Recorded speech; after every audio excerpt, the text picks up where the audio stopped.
शांति साकार मुरली 25 अगस्त 2025 सुनेंगे ईश्वरीय महावाक्यों को विस्तार।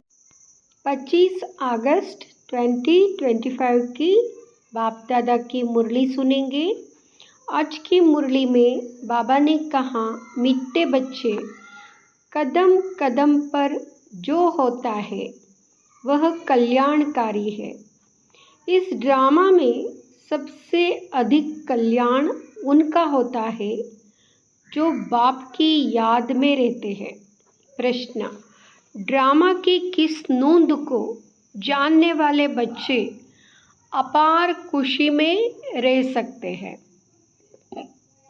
ड्रामा की किस नोंद को जानने वाले बच्चे अपार खुशी में रह सकते हैं? उत्तर, जो जानते हैं कि ड्रामानुसार अब इस पुरानी दुनिया का विनाश होगा, नेचुरल कैलामिटीज भी होंगी, लेकिन हमारी राजधानी तो स्थापन होनी ही है। इसमें कोई कुछ कर नहीं सकता। भल अवस्थाएं नीचे ऊपर होती रहेंगी, कभी बहुत उमंग, कभी टंडे टार हो जाएंगे, इसमें मूंझना नहीं है। सभी आत्माओं का बाप भगवान हमको पढ़ा रहे हैं, इस खुशी में रहना है। गीत, महफिल में जल उठी शमा, महफिल में जल उठी शमा। ओम शांति। मिट्टे मिट्टे नंबरवार पुरुषार्थ अनुसार चैतन्य परवानों को बाबा याद प्यार दे रहे हैं। तुम सब हो चैतन्य परवाने। बाप को क्षमा भी कहते हैं, परंतु उनको जानते बिल्कुल नहीं है। क्षमा कोई बड़ी नहीं, एक बिंदी है। किसकी भी बुद्धि में नहीं होगा कि हम आत्मा बिंदी है। हमारी आत्मा में सारा पाठ है। आत्मा और परमात्मा का नॉलेज और किसकी बुद्धि में नहीं है। तुम बच्चों को ही बाप ने आकर समझाया है, आत्मा का रियलाइजेशन दिया है। आगे यह पता नहीं था कि आत्मा क्या है, परमात्मा क्या है। इसलिए देह अभिमान के कारण बच्चों में मोह भी है, विकार भी बहुत है। भारत कितना ऊंचा था, विकार का नाम भी नहीं था, वह था वाइजलेस भारत। अभी है विशेष भारत। कोई भी मनुष्य ऐसे नहीं कहेंगे जैसे बाप समझाते हैं। आज से 5000 वर्ष पहले हमने इनको शिवालय बनाया था। मैंने ही शिवालय स्थापन किया था। कैसे?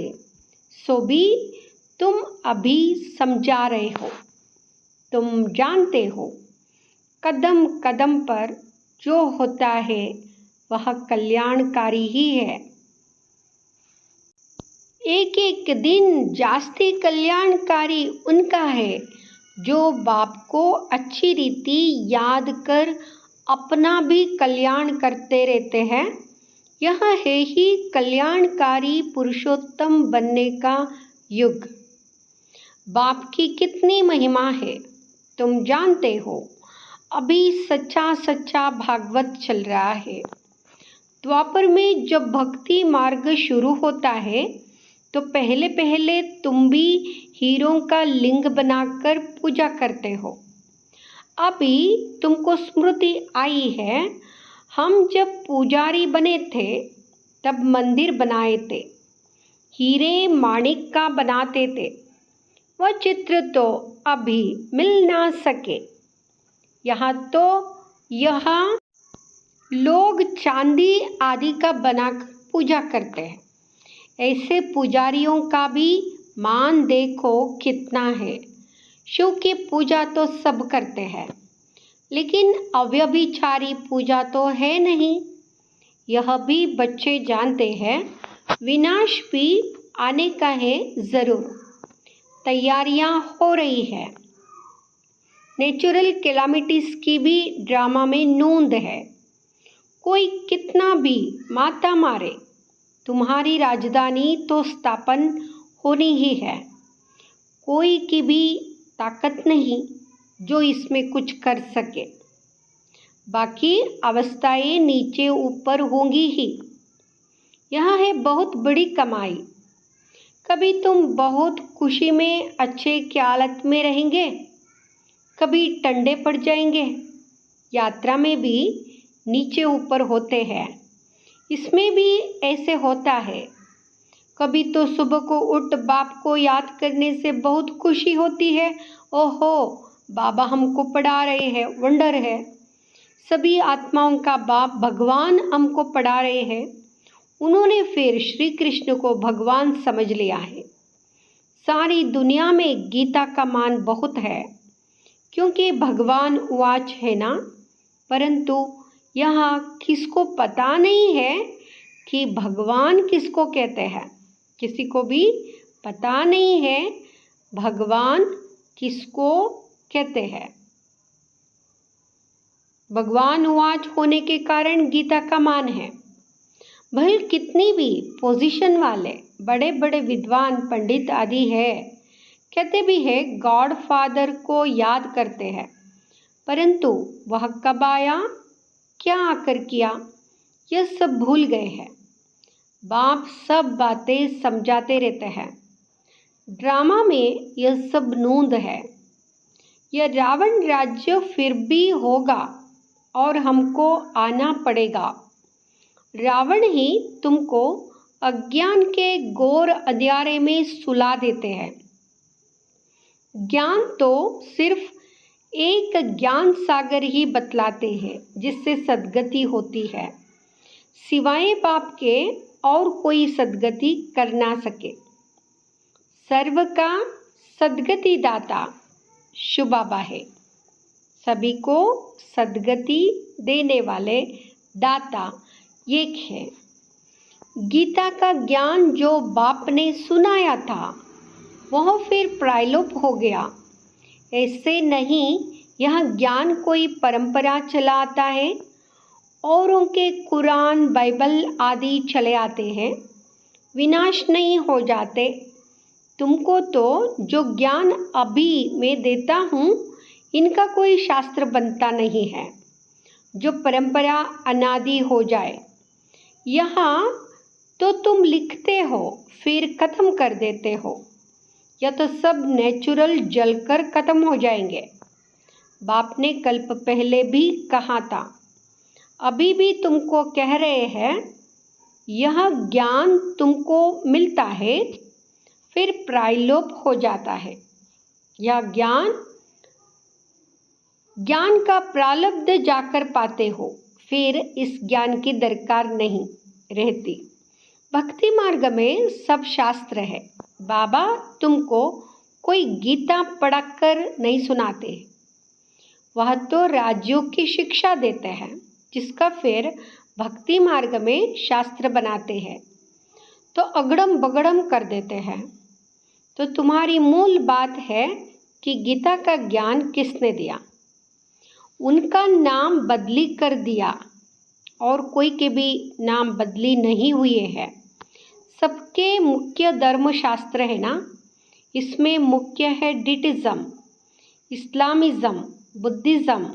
भल करके कोई कहते हैं, भल करके कोई कहते हैं, क्या कहते हैं कि पहले बुद्धिज़्म है पीछे इस्लामिज़म।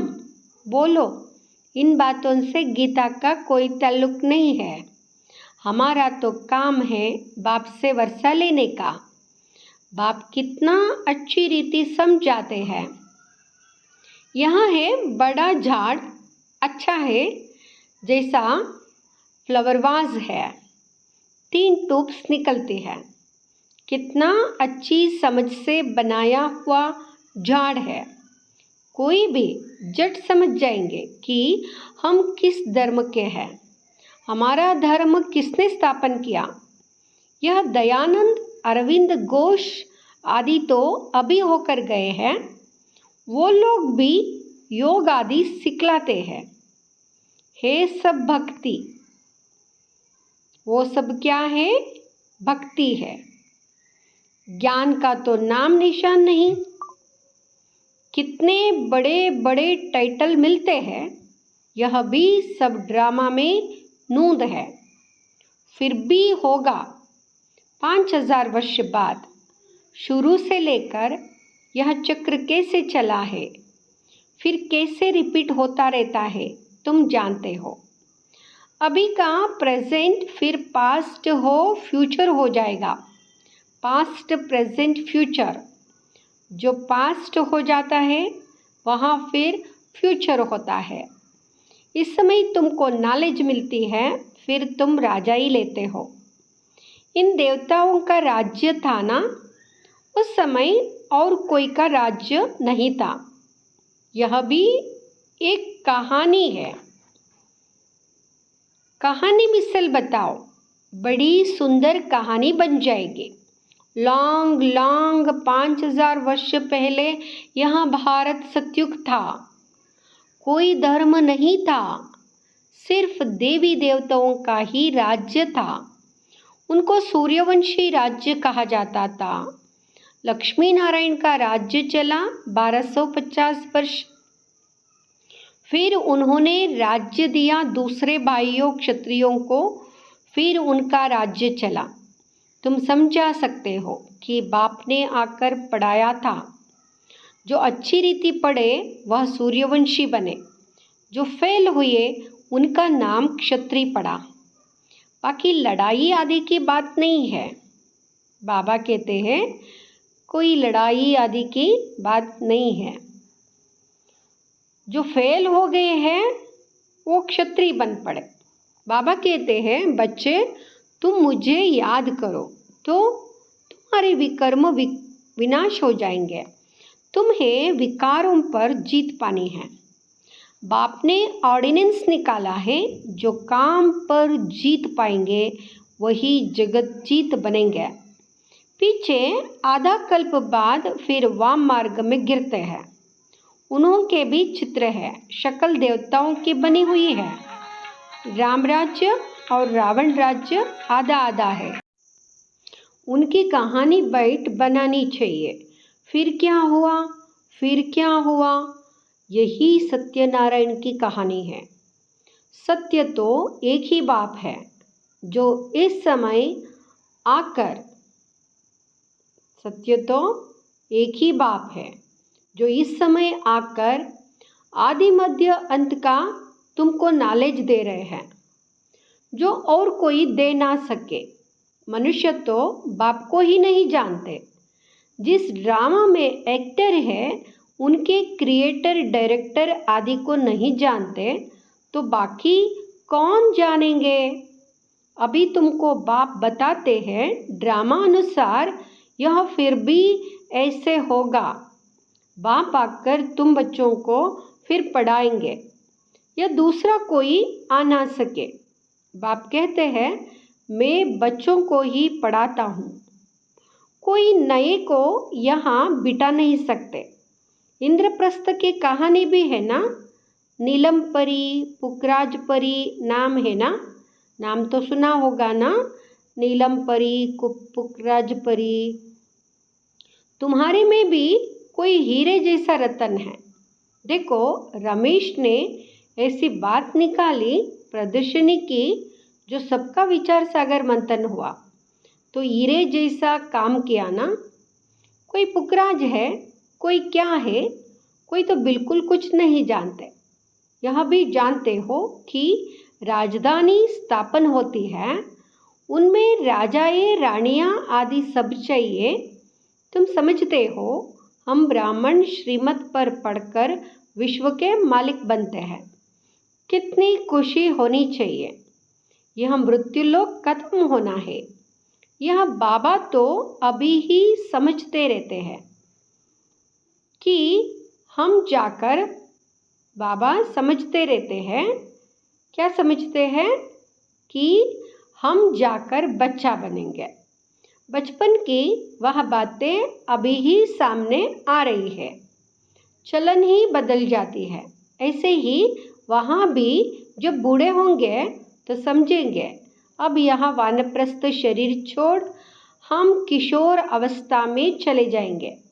बचपन है सतोप्रधान अवस्था, लक्ष्मी नारायण तो युवा है। शादी किए हुए को किशोर अवस्था थोड़े ही कहेंगे। युवा अवस्था को रजो, वृद्ध को तमो कहते हैं। इसलिए श्री कृष्ण पर लव जास्ती रहता है तो लक्ष्मी नारायण भी वही, परंतु मनुष्य यह बातें नहीं जानते हैं। श्री कृष्ण को द्वापर में कहाँ लेके गए? श्री कृष्ण को द्वापर में लेके गए, द्वापर में जन्मा। लक्ष्मी नारायण को सतयुग में ले गए हैं। अभी तुम देवता बनने का पुरुषार्थ कर रहे हो। बाप कहते हैं कुमारियों को तो बहुत खड़ा होना चाहिए। कुंवारी कन्या, अधर कुमारी, दिलवाड़ा आदि जो भी मंदिर है, यह तुम्हारे ही एक्यूरेट यादगार है। वह जड़, यहाँ चैतन्य। तुम यहाँ चैतन्य में बैठे हो, भारत को स्वर्ग बना रहे हो। स्वर्ग तो यहाँ ही होगा। मूल वतन, सूक्ष्म वतन कहाँ है? तुम बच्चों को सब मालूम है। मूल वतन, सूक्ष्म वतन, स्थूल वतन कहाँ है, सब कुछ बाबा ने हम बच्चों को बता दिया। ड्रामा को तुम जानते हो, जो पास्ट हो गया है सो फिर फ्यूचर होगा, फिर पास्ट होगा। तुमको कौन पढ़ाते हैं यह समझना है।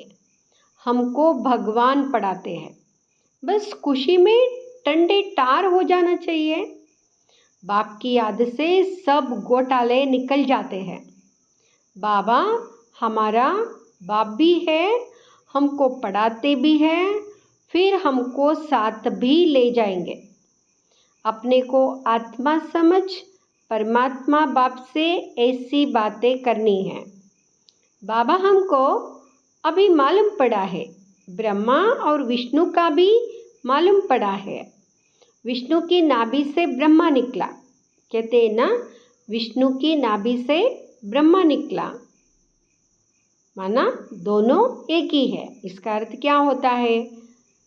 अब विष्णु दिखाते हैं क्षीर सागर में, ब्रह्मा को सूक्ष्मवतन में दिखाते हैं, वास्तव में है यहाँ। विष्णु तो हुआ राज्य करने वाला। अगर विष्णु से ब्रह्मा निकला तो ज़रूर राज्य भी करेगा। विष्णु की नाभि से निकला तो जैसे कि बच्चा हो गया। यह सब बातें बाप बैठ समझाते हैं। ब्रह्मा ही 84 जन्म पूरे कर अब फिर विष्णुपुरी के मालिक बनते हैं। यह बातें भी कोई पूरी रीति समझते नहीं है, तब तो वह खुशी का पारा नहीं चढ़ता। गोप गोपियाँ तो तुम हो, सतयुग में थोड़े ही होंगे, वहाँ तो होंगे प्रिंस प्रिंसेस। अभी हम गोप गोपियाँ हैं, सतयुग में गोप गोपियाँ नहीं है, वहाँ प्रिंस प्रिंसेस होंगे। गोप गोपियों का गोपी वल्लभ है ना, प्रजापिता ब्रह्मा है सबका बाप, और फिर सब आत्माओं का बाप है निराकार शिव। यह सब है मुखवंशावली। तुम सब भी के भाई बहन हो गए।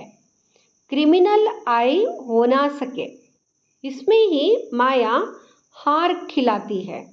बाप कहते हैं अभी तक जो कुछ पढ़ा है उसे बुद्धि से भूल जाओ। मैं जो सुनाता हूँ वहाँ पढ़ो।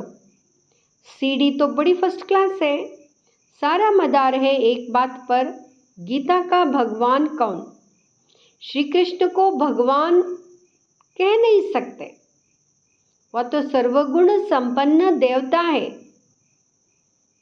भगवान और श्री कृष्ण भगवान नहीं है, वो देवता है, सर्वगुण संपन्न देवता। उनका नाम गीता में दे दिया है, सावरा भी उनको बनाया है, और फिर लक्ष्मी नारायण को भी सावरा कर देते हैं, कोई हिसाब किताब ही नहीं। रामचंद्र को भी काला कर देते हैं। बाप कहते हैं कामचिता पर बैठने से सावरा हुआ है। नाम करके एक का लिया जाता है, तुम सब ब्राह्मण हो। अभी तुम ज्ञानचिता पर बैठते हो, शूद्र कामचिता पर बैठे हैं। बाप कहते हैं विचार सागर मंथन कर युक्तियाँ निकालो कि कैसे जगाए। जागेंगे भी ड्रामा अनुसार।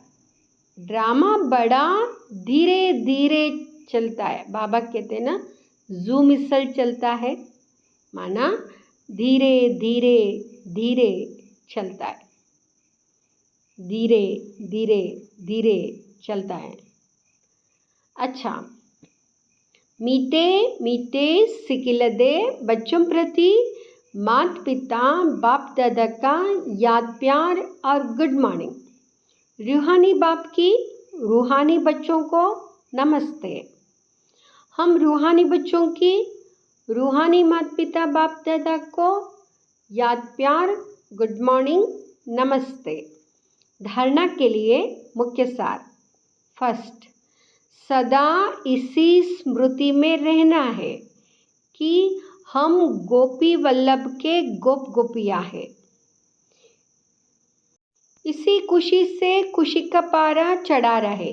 दूसरा, अभी तक जो कुछ पढ़ा है उसे बुद्धि से भूल जाओ, जो सुनाते हैं वही पढ़ना है। हम भाई बहन हैं, इस स्मृति से क्रिमिनल आई को ख़त्म करना है, माया से हार नहीं खानी है। वरदान, सेवा द्वारा योगयुक्त स्थिति का अनुभव करने वाले रूहानी सेवाधारी भाव। सेवा द्वारा योगयुक्त स्थिति का अनुभव करने वाले रूहानी सेवाधारी भाव। ब्राह्मण जीवन सेवा का जीवन है। माया से जिंदा रखने का श्रेष्ठ साधन सेवा है। सेवा योगयुक्त बनाती है, लेकिन सिर्फ मुख की सेवा नहीं, सुने हुए मधुर बोल का स्वरूप बन सेवा करना, निस्वार्थ सेवा करना, त्याग तपस्या स्वरूप से सेवा करना, हद की कामनाओं से परे निष्काम सेवा करना, इसको कहा जाता है ईश्वरीय व रूहानी सेवा। मुख के साथ मन द्वारा सेवा करना, अर्थात मनमनाभव स्थिति में स्थित होना। स्लोगन, आकृति को ना देखकर निराकार बाप को देखो। आकृति को ना देखकर निराकार बाप को देखना है। देखेंगे तो आकर्षण मूर्त बन जाएंगे। अव्यक्त इशारे, सहज योगी बनना है तो परमात्म प्यार के अनुभवी बनो। बाप दादा का बच्चों से इतना प्यार है जो समझते हैं हर एक बच्चा मेरे से भी आगे हो। दुनिया में भी जिससे ज़्यादा प्यार होता है उसे अपने से भी आगे बढ़ाते हैं, यही प्यार की निशानी है। तो बाप दादा भी कहते हैं मेरे बच्चों में अब कोई भी कमी नहीं रहे, सब संपूर्ण संपन्न और समान बन जाए। यही परमात्म प्यार सहज योगी बना देता है। बाबा ये चाहते कोई भी कमी ना रहे, सब संपूर्ण संपन्न और समान बन जाए। ओम शांति।